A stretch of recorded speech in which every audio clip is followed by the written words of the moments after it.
Mais uma decisão do Supremo num momento em que nós estamos vivendo uma questão de regulamentação, geração de emprego, crescimento de emprego, né? Porque trocou-se o governo e a grande maioria dos parlamentares e do governo estão tentando fazer o país crescer. Muitas discussões a respeito disso. E essa questão entre motorista de aplicativo de passageiro pela plataforma, ela tem dado o que falar na questão trabalhista. Tem muitas ações que já estão em trâmite, decisões também diversas, mas agora, né, essa semana, o Supremo Tribunal Federal, com uma decisão do ministro Alexandre de Moraes, abre uma nova história, começa a trilhar um novo caminho, no sentido de que o Tribunal Superior, né, que é o maior tribunal que nós temos no país, ele tem dado um entendimento a essa questão, e aí nós estamos vendo que isso aí pode ser uma direção para o futuro que nós estamos vendo dentro desse questionamento. Mas antes de continuar, gostaria que vocês dessem um like no vídeo, se não é inscrito, se inscreva no nosso canal, assim vocês vão estar nos incentivando a produzir mais conteúdo. O fato é que essa briga, a relação trabalhista, né, ela é constante. Sabemos que não é a sua grande totalidade, mas alguns motoristas de aplicativo entendem que esse tipo de trabalho ele é um vínculo empregatício e, portanto, deveria ter carteira assinada e, por conta desse vínculo empregatício, ter todos os direitos trabalhistas. As plataformas de aplicativo de transporte de passageiro, elas entendem justamente o contrário. Elas entendem o quê? Entendem que isso é uma prestação de serviço autônomo e que não existe essa situação de direitos trabalhistas. Isso, em algum momento, já tem sido discutido na Justiça do Trabalho no país inteiro. Mas vamos lá para que a gente possa aí ilustrar o que seria vínculo empregatício. É um serviço prestado por pessoa física que tenha habitualidade, subordinação, onerosidade. Então, dentro desses requisitos, que são os requisitos essenciais para ter o reconhecimento do vínculo empregatício, nós vemos que a subordinação ela não existe, né? Porque esses motoristas eles podem abrir o aplicativo, o horário que eles querem, fazer o que eles querem, recusar a corrida, fazer a questão da habitualidade, que seria a questão do horário aí na jornada de trabalho do empregado.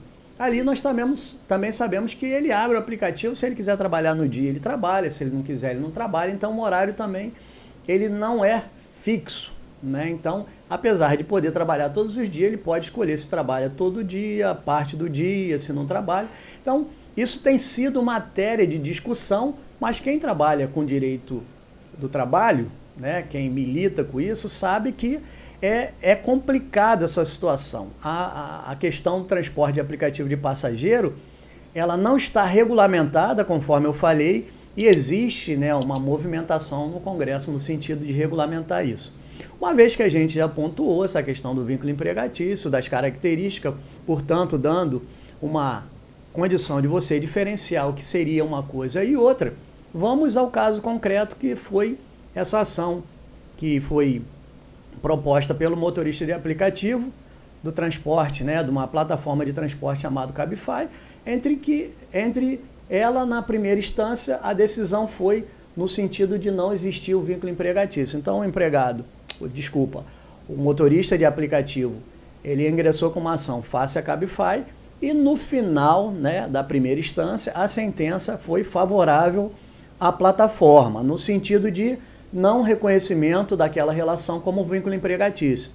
Mas o empregado, ele inconformado, ele recorreu ao tribunal e na segunda instância a decisão foi diferente, né? Primeira instância não reconheceu, mas a segunda instância entendeu que aquelas características ali do processo tinha sim habitualidade, onerosidade, subordinação, que era prestado pessoalidade, que inclusive era prestado por uma pessoa física, e deu ganho de causa no valor de R$38 mil. Esses R$38 mil ele decorria do reconhecimento do vínculo, da assinatura da carteira de trabalho e, consequentemente, dos direitos trabalhistas, que o empregado, que na verdade reconhecido como empregado, ele teria. Parou por aí? Não. A plataforma Cabify, ela entendeu que isso aí estava errado, porque inclusive o Supremo tem decisões diferentes dessa decidida em segunda instância e recorreu ao Supremo Tribunal Federal. E logo, né, numa decisão monocrática, registros aqui por decisão do ministro Alexandre de Moraes, ele entendeu diferente do tribunal que reconheceu, né, deu reconhecimento do recurso ao motorista de aplicativo no sentido de dizer que aquela relação, ela não era uma relação coberta pela CLT decorrente de vínculo empregatício, não. Que aquela relação mais se assemelhava à relação de transportador autônomo, portanto uma relação comercial, do que uma relação de vínculo empregatício. E determinando, inclusive, que a ação seja apreciada pela justiça comum. E aí nós vimos que teve a primeira decisão não reconhecendo, a segunda decisão não reconhecendo e agora uma terceira decisão não reconhecendo.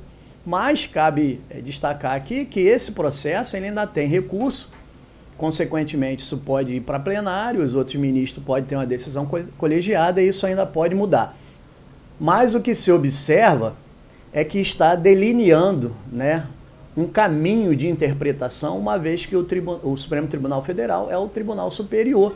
E isso fica entendido como a última instância e as decisões lá são decisões que afetam todos os outros processos a nível nacional. Mas é interessante a gente falar que, baseado nessa questão, nós temos que entender o seguinte: existe uma situação que é a situação da regulamentação. E se o Congresso, através de lei, entender, né, que essa questão ela se assemelha à relação do vínculo empregatício e colocar essa situação na lei, vai passar o Supremo a ter interpretação diferente ou ter que decretar a inconstitucionalidade dessa lei. De qualquer maneira, é um caminho ainda não, vamos dizer assim, conhecido e um pouco distante para a gente estar adiantando. Mas, de qualquer maneira, existe a possibilidade ainda, porque o governo ele entende que isso tem que ser regulamentado. E na regulamentação, cabe, né, as duas situações, ou uma ou outra.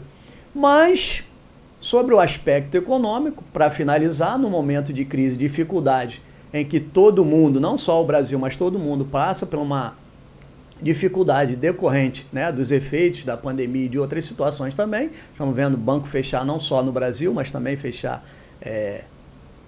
nos Estados Unidos, na Suíça. Então, os efeitos da economia eles são mundiais, mas as plataformas têm dito, né, que os valores que elas ficam para elas de lucro não suportaria mais esse encargo dos direitos trabalhistas nessa situação de um eventual reconhecimento ou uma regulamentação, o que inviabilizaria a atividade dela no país. E aí, consequentemente, elas, né, encerraria as atividades e sairia do país. E aí o que se pergunta, né, o que se questiona, é que numa situação de grandes dificuldades, como é que ficaria esse sistema econômico uma vez que os empregos diminuiriam, né? Veja bem, não estou falando de emprego formal, mas a forma de você ganhar dinheiro. Muita gente hoje ele foge do desemprego, né? Foge da falta da escassez de salário de dinheiro para manutenção, trabalhando nessas outras situações alternativas. E o motorista de aplicativo ele tem sido aí uma das grandes maioria. Quando a pessoa não arruma emprego, ela não acha um emprego formal de carteira assinada, tudo direitinho, ela recorre a uma outra forma para ganhar um dinheiro para poder estar suprindo suas necessidades no final do mês. Então, isso é uma situação difícil e complicada, mas que já vem, né, ao longo desses anos aí tendo uma decisão, e com essa decisão agora, se ainda não mudar no Supremo por conta, né, de um outro recurso, nós vamos estar entendendo que pelo menos o judiciário, a maior corte do país, tem entendido, né, que essa relação é uma relação de transportador autônomo e não de vínculo empregatício. Um grande abraço e até o próximo vídeo.